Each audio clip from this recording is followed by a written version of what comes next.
कैसर खालिद जो शायरी पढ़ रहे थे, ये वो शायरी थी कि जब इंसान सोचता है और सोचने पर मजबूर होता है तब उस शायरी की परतें खुलती जाती हैं।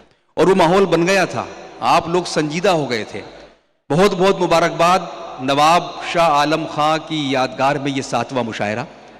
मोहतरम नवाब महबूब आलम खां, नवाब मुजाहिद आलम खां साहब की मौजूदगी और ये अनवारुल उलूम का इतना खूबसूरत वसी व अरीज़ मैदान जो ताहद्द नज़र, जहाँ हमें बाज़ोक, खूबसूरत, हसीन और बहुत ही अदब परस्त लोगों का एक सैलाब नज़र आ रहा है।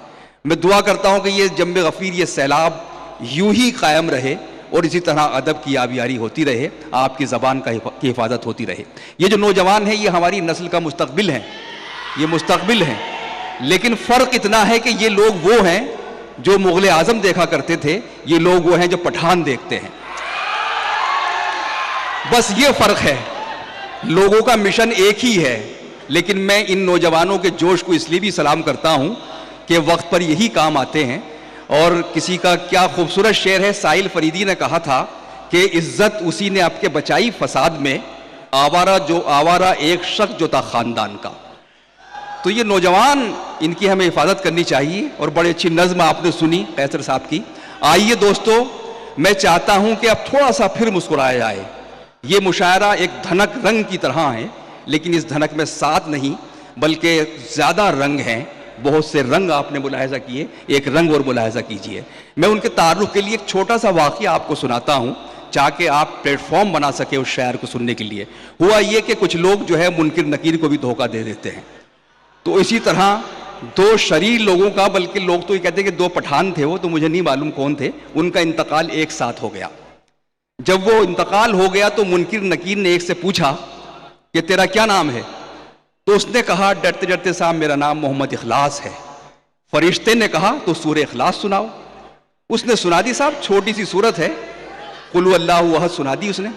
अब दोस्तों दूसरे का नाम उनमें यासीन था। वो परेशान हुआ कि साहब क्या होगा। वही हुआ, फरिश्ते ने पूछा कि तू बता तेरा क्या नाम है। उसने बहुत मासूमियत से सोच समझ कर कहा कि हुजूरे वाला, नाम तो मेरा यासीन है मगर लोग मुझे प्यार से कौसर कहते हैं। तो आइए मुस्कुराएं इन 4 मिसरों के साथ के बोला दुकानदार के, क्या चाहिए तुम्हें, जो भी कहोगे मेरी दुकान पर वो पाओगे। मैंने कहा कि कुत्ते के खाने का केक है, बोला यहीं पे खाओगे या लेके जाओगे। तो आइए इन शेरों के साथ जनाब सज्जाद झंझट, जो रुड़की से हमारे मेहमान शायर हैं, उत्तराखंड में रुड़की एक शहर है और वहां से इनको मंगवाया गया है। तो आइए इस्तकबाल करें जनाब सज्जाद झंझट का, जिंदा दिला के शहर में तशरीफ लाए।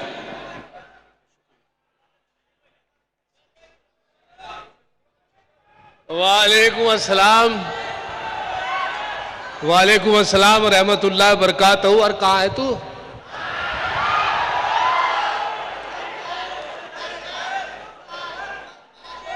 सच है इसका खुलासा कर ना पाए मौलवी, सच है इसका खुलासा कर ना पाए मौलवी, 3 बार तल्लाक आखिर किस लिए कहना पड़ा।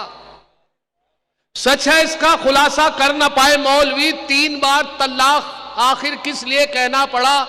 बात तो एक बार की भी सुनती नहीं है औरतें, 3 बार तल्लाक झंझट इसलिए कहना पड़ा।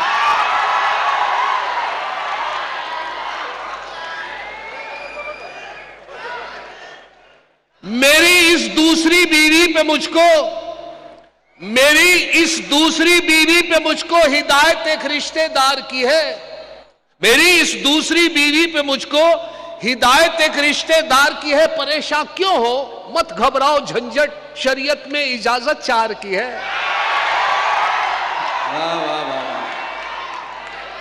परेशान क्यों हो, मत घबराओ झंझट, शरीयत में इजाजत 4 की है।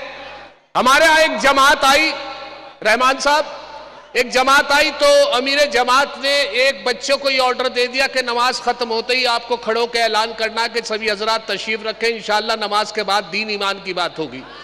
गलती हो गई कि बड़े आदमी को देनी थी, छोटे बच्चों को ये हुक्म दे दिया, उसके कुछ याद रहा कुछ भूल गया।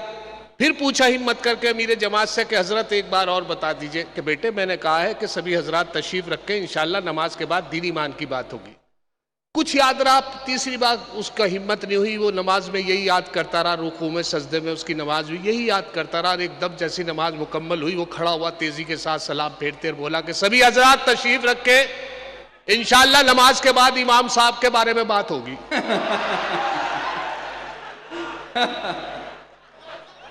जो अक्सर होती है। दाढ़ी अगर नहीं है मुसलमान तो है वो, दाढ़ी अगर नहीं है मुसलमान तो है वो, तबलीग के जलसों में भी जाता जरूर है। दाढ़ी अगर नहीं है मुसलमान तो है वो, तबलीग के जलसों में भी जाता जरूर है। पढ़ता नहीं नमाज कभी वो तो क्या हुआ, लेकिन जुमे के रोज नहाता जरूर है। वाह वाह वाह वाह वाह वाह। लेकिन जुमे के रोज नहाता जरूर है। मुबारकबाद पेश करता हूं मोहतरम जनाब आली जनाब नवाब साहब को, खूबसूरत दूर तक लोगों का हुजूम, कामयाब मुशायरा, मेरे मोहतरम नूरानी साहब का हुक्म, मोहतरमा तबस्सुम साहब की बार बार हुक्म की तामीर में हाजिर हुआ हूं। ये मोतबर स्टेज और स्टेज उन शायरों से जो हिंदुस्तान के बहुत, हमारे डॉक्टर माजिद देवबंदी साहब, अबरार काशिफ साहब और जनाब इकबाल अशर साहब, मोहतरमा हमारी बहन अंजुम रहबर साहिबा, शबीना अदीब साहिबा, लताहाई साहब साहिबा। वरना तो हालात तो ये मुशायरे के, मैं तो झंझट हूँ, हर जगह पहुंच जाता हूँ। हालात तो ये है, दो मिसरों में बता रहा हूं कि जिनका रिश्ता ही नहीं कोई शिक्षा के साथ, जिनका रिश्ता ही नहीं कोई शिक्षा के साथ, ई शायर ऐसे बढ़े ई रिक्शा के साथ। जिनका रिश्ता ही नहीं कोई शिक्षा के साथ, ई शायर ऐसे बढ़े ई रिक्शा के साथ। और जनाब आली, मैं अपना तारुफ इस तरीके से भी दे देता हूं कि एक बेटा है पुलिस में मेरा, दूजा चोरी का धंधा करता है। एक बेटा है पुलिस में मेरा, दूजा चोरी का धंधा करता है तीसरा भी कमाऊ मेरा जो मुशायरों का चंदा करता है तीसरा भी कमाऊ मेरा जो मुशायरों का चंदा करता है। और यह भी शेर मुशायरों के हवाले से मुलाजा कर लें कि आप लोगों को शायद मोतबर दिखने लगूं, आप लोगों को शायद मोतबर दिखने लगूं, यह भी हो सकता है अच्छे रेट में बिकने लगूं, और सिर्फ झंझट नाम से इज्जत नहीं मिल पाएगी। सोचता हूं मैं भी खुद को डॉक्टर लिखने लगूं, सोचता हूं मैं भी खुद को डॉक्टर लिखने लगूं। और यह भी मुलाहिजा फरमाए, चार मिसरे इसी हवाले से आपकी नजर कर रहा हूं कि बहुत से शायर, अभी एक आलमी मुशायरा हुआ तो उसमें एक शायर आकर पढ़ते रहे, लोग बोर होते रहे, लेकिन हटाए नहीं हटे, हिंदुस्तान से बाहर से आए तो एक जुमला आप लोगों के सामाइन में, जो मोतबर और इल्म से, अदब से ताल्लुक़ रखने वाले एक साहब ने एक जुमला पास किया, बहुत खूबसूरत जुमला था उनके लिए, तो उसे मैंने चार मिसरों में कता बंद किया, मुलाजा करें। एक शायर बाहर से आया हिंदुस्तान में, एक छेड़ी नज्म लंबी उसने लंबी तान में, 1 घंटे बाद ये पिंडाल से आई सदा, खत्म ना हो जाए वीजा, ये भी रखना ध्यान में। एक शायर बाहर से आया हिंदुस्तान में, एक छेड़ी नज्म लंबी उसने लंबी तान में, 1 घंटे बाद ये पंडाल से आई सदा, खत्म ना हो जाए वीजा, ये भी रखना ध्यान में। और इस खूबसूरत मुशायरे की कामयाबी का राज ये कि मेरे मोइन शादाब साहब, जो टीवी चैनल से खबरें भी आप उनसे सुनते हैं, बड़ी अच्छी निजामत कर रहे हैं। मैं 4 मिसरे उनकी नजर भी कर दूं अगर इजाजत हो जी। और इजाजत न दें हम तो नहीं, वो करूंगा जरूर, तो एक वो ऐसे ही पूछ रहा मैं तो। इजाजत न लें।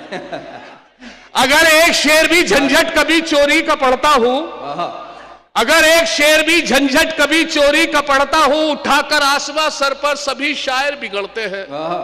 अगर एक शेर भी झंझट कभी चोरी का पढ़ता हूं, उठाकर आसमां सर पर सभी शायर बिगड़ते हैं, मगर इन नाज़िम आला को कोई कुछ नहीं कहता जो दौराने निजामत दूसरों के शेर पढ़ते हैं। वाह, क्या बात है, बहुत उम्दा, वाह वाह वाह। जो दौराने निजामत दूसरों के शेर पढ़ते हैं। और ये तज़मीन मुलाजा फरमा लीजिए कि कल शाम एक हंसी से मुलाकात हो गई। वाह।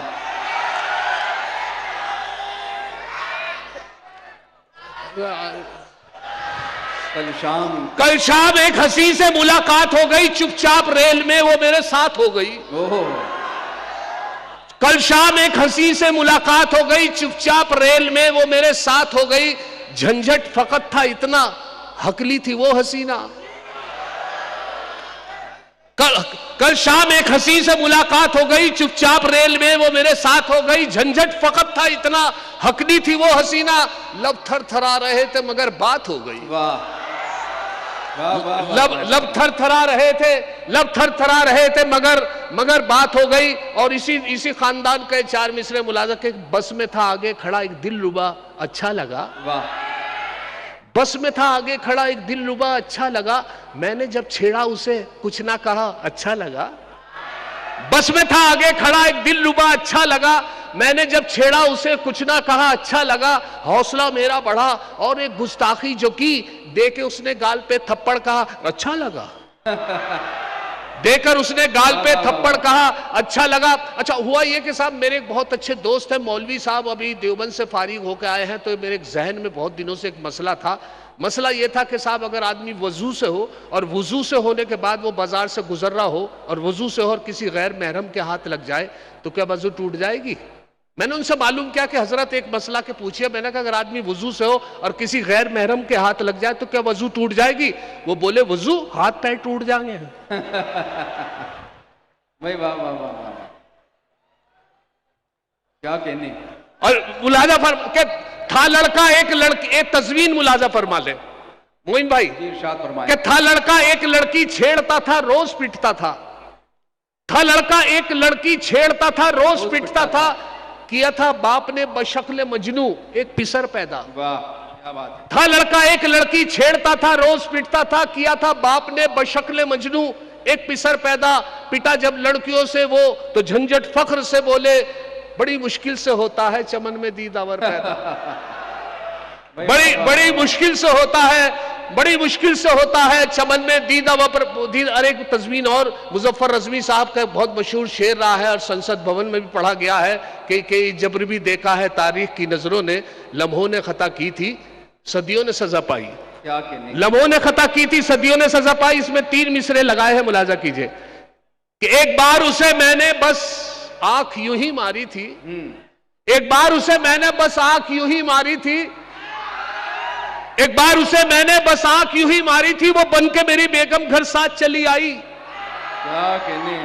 अब हाल मेरा यह है 10 बच्चों का अब्बा हूं, लम्हों ने खता की थी सदियों ने सजा पाई। एक बार उसे मैंने बस आंख यूं ही मारी थी, वो बन के मेरी बेगम घर साथ चली आई। अब हाल मेरा यह है 10 बच्चों का अब्बा हूं, लम्हों ने खता की थी, लम्हों ने खता की थी सदियों ने सजा पाई। और ये देखें मैं जब हाजिर हुआ तो दिल्ली में एक मेरे बहुत अच्छे दोस्त है, शायर है, बड़े दिल फेंक और बड़े दिल जवान आदमी, मिजाज उनका एकदम बहुत आशिकाना। उनके साथ हुआ ये कि साहब उनका अपेंडिक्स का ऑपरेशन होना था। मुझे पता चला कि वो हॉस्पिटल पंथ में एडमिट है। मैंने सोचा अभी मेरी फ्लाइट जो है देर से, मैं उनकी मिजाज पुरसी कर लूँ। मैं पंथ में गया तो उनको ऑपरेशन थिएटर में लेकर जा रहे थे। वो स्टेशन पे लेटे हुए थे और दर्द के मारे उनके ये हालत थी, बड़े आशिक मिजाज थे और वो बस ये कर रहे थे हाय हाय हाय। अब देखें उनके मिजाज, आशिकी मिजाज, दर्द के मारे हाय। अरे खूबसूरत नर्स जैसे उनके पास से गुजरी तो उनकी टोन बदल गई, एकदम देख के बोले हाय हाय। अब मुलाजा करें वहां से 4 मिसरे ताजा हुए हैं सफर में कि शायरों के ऊपर कि ना महरमों पे लिख दी मोहब्बत की डायरी, ना महरमों पे लिख दी मोहब्बत की डायरी, देखी पराई लड़की कहे उस पे हायरी। ना महरमों पे लिख दी मोहब्बत की डायरी, देखी पराई लड़की कहे उस पे हायरी। और बीवी जो है हलाल तो है उस पे चुटकुले, और माशूका हराम मगर उस पर शायरी। भाई वाह वाह वाह वाह वाह। ना महरमों पे लिख दी मोहब्बत की डायरी, देखी पराई लड़की कहे उस पे हायरी। बीवी जो है हलाल तो है उस पे चुटकुले, और माशूका हराम मगर उस पर शायरी। और ये भी देखे कि एक बार उसे मैंने बस आंख यूं ही मारी थी। सुनार एक मिसाल, बहुत बड़ी मिसाल है 100 सुनार की। बेटे उसे मैंने कथा बंद किया है 100 सुनार की, एक लुहार की। मुलाजा करें कि औलाद 101 थी जो एक लुहार की, औलाद 101 थी जो एक लुहार की। बीवी से बोले ये मेरी दौलत है प्यार की।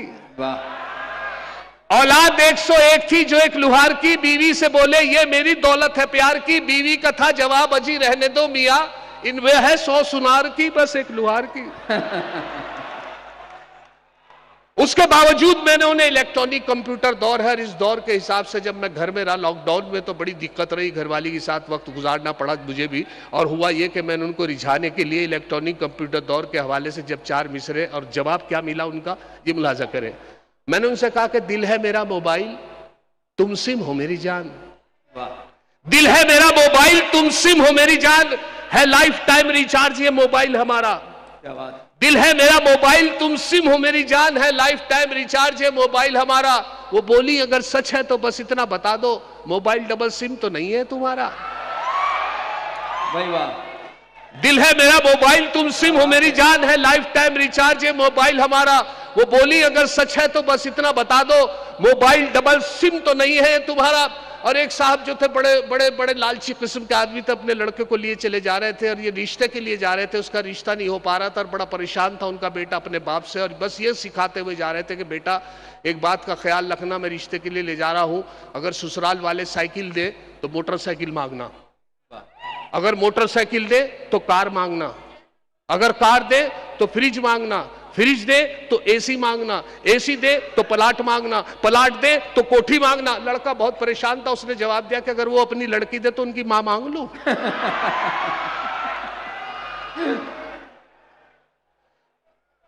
तो ये लालच की बात। अब यहां से 4 मिसरे मुलाजा फरमा ले कि मजा ये माना बड़ा बोसाओ किनार में है, मजा मतलब मुलाजा कर ले 2 शेर कि मजा ये माना बड़ा बोसाओ किनार में है, मगर ये डेली नहीं है कभी कभार में है। वाह। मगर ये डेली नहीं है कभी कभार में है। और उधार पीता था ठर्रा जो रोज ठेके पर, जनाबे शेख से ऐसी पट्टी के बार में है। उधार पीता था ठर्रा जो रोज ठेके पर, जनाबे शेख से ऐसी पट्टी के बार में है। और जरूर तू किसी नेता के घर का खा आया, जरूर तू किसी नेता के घर का खा आया, हराम रिस्क की बदबू तेरी डकार में है। वाह। हराम रिस्क की बदबू तेरी डकार में है। और इसी हवाले से मैं 4 मिसरे मुलाजा फरमा ले कि अब इशारों पे उनके नाचती है। अभी एक शेर हुआ था, हमारे मोहतरम ने नाज़िम मुशायरा ने पढ़ा था, ये कथा मेरी नजर से गुजरा है तो मुलाजा करे कि अब इशारों पे उनके नाचती है ये सियासत तो उनकी बांधी है। अब इशारों पे उनके नाचती है ये सियासत तो उनकी बांधी है। पहले होते थे चमचे चांदी के, अब चमचों की रोज चांदी है। वाह वाह वाह वाह वाह। अब इशारों पे उनके नाचती है ये सियासत तो उनकी बांधी है। पहले होते थे चमचे चांदी के, अब चमचों की रोज रोज चांदी है। अभी देखिए रमजान शरीफ आने वाले हैं और उसके बाद ईद की नमाज का वक्त इस वक्त रख दिया जाता है। जल्दी के सब लोगों की मेहनत होती है, पूरे महीने की इबादत होती है, सब लोग अदा कर ले। हमारे यहाँ रुड़की के अंदर 9:30 बजे का वक्त होता है, लेकिन अब मुसलमानों की मजबूरी या फितरत समझ ले कि फिर भी भाग के नमाज पकड़ते हैं। सिर्फ 9:30 बजे का वक्त के सब बाजमात, मेरी भी देर से आँख खुली और मैंने भी अल्लाह अल्लाह करके के साथ जमात ना निकल जाए, मैंने भाग के नमाज पकड़ी। अल्लाह का शुक्र है बिल्कुल पिछली सब में नमाज मिली, लेकिन बिल्कुल पहली रकत से नमाज मिली। अल्लाह का शुक्र अदा किया और मैंने नियत बांध ली। आखिरी मुक्तदी अपने को समझा, मेरे बाद शायद कोई आ पाए, ये सोच के मैंने अल्लाह का शुक्र अदा किया। लेकिन उसके बाद 2 लड़के बड़ी तेज भागे आए, उनकी एक रकत निकल गई थी और बड़ी तेज सांस फूल रहा और उनकी एक रकत निकल गई और निकल गई।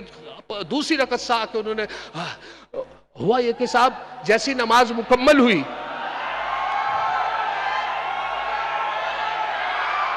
नमाज मुकम्मल हुई, जैसे ही नमाज, भाई उधर को खींच लो यार फोटो एक उनका। जैसे ही नमाज मुकम्मल हुई, पहली रुकू हुआ, सजदा हुआ, कायम हुआ और जैसे ही कायम होने के बाद सलाम फेरा गया, इधर सलाम फेरा गया। उनकी एक रकत निकल गई थी, दोनों गुफ्तगू कर रहे थे, मैंने उनकी बात सुनी। सलाम फेरने के बाद एक लड़का दूसरे से कह रहा था, देखा अगर वजू के चक्कर में रहते तो नमाज निकल गई थी। तो ये फितरत होती है। और आखिर में 4 मिसरे सुन ले इसी हवाले से कि अभी लॉकडाउन था, लॉकडाउन में मेरे घर मेहमान आ गए और मेहमान के वक्त कुछ खाने को नहीं था, सब गोश्त की दुकानें बंद थी, मटन की, चिकन की, सब दुकानें बंद थी, बीफ की दुकान बंद थी। ये हालत थी कि मैं उनकी दालों से खिदमत करता रहा। 14 दिन तक बाहर पुलिस के डर से नहीं वो गए, घर गए और दालों से उनकी खिदमत होती रही। और हुआ ये कि साहब चांद की तारीख पूछनी थी, 12 रबी अव्वल क्या कौन सी तारीख है आज अंग्रेजी के हिसाब से?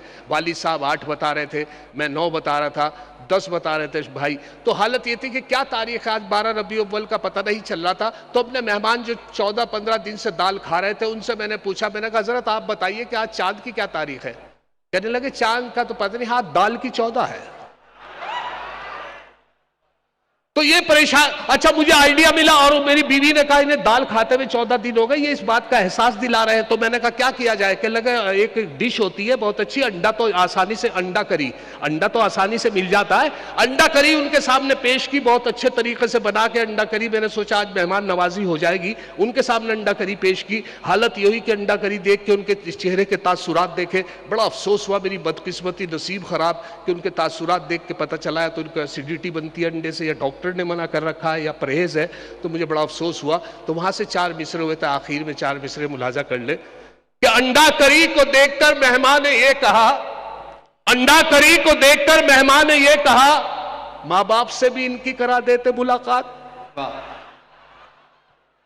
क्या बात है।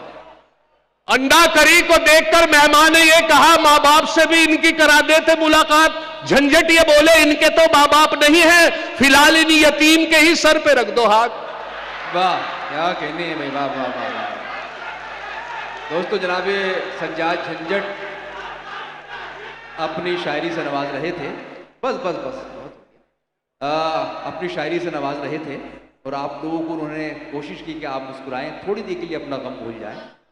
और ये कहा जाता है कि एक कहकहा आपके तमाम तनाव को, तमाम टेंशन को दूर कर देता है। हम तमाम आपके पसंदीदा शुरा से उनकी गुजारिश करेंगे, लेकिन कुछ उसूल होते हैं मुशायरे की, उस तरतीब से मुशायरा चलाना पड़ता है। अगर आप किसी से मोहब्बत करते हैं तो उसका इंतज़ार करना भी सीखिए, वो अपने मकाम पर पड़ेगा। जी वही मैं कह रहा था कि आप ज़रा सा रुक जाएँ थोड़ा सा। तो आइए मैं ये चाहता हूँ कि इस वक्त हम हैदराबाद की नुमाइंदगी के लिए फिर एक और बहुत ही संजीदा फिक्र शायर, उन शोरा में उनका शुमार होता है कि जिन्होंने हैदराबाद का जो अदबी मंजरनामा है उसको तहफ़्फ़ुज़ अता करने में वही किरदार अदा किया है जो किसी चराग को आंधियों से बचाने के लिए हथेली लगा कर किया जाता है।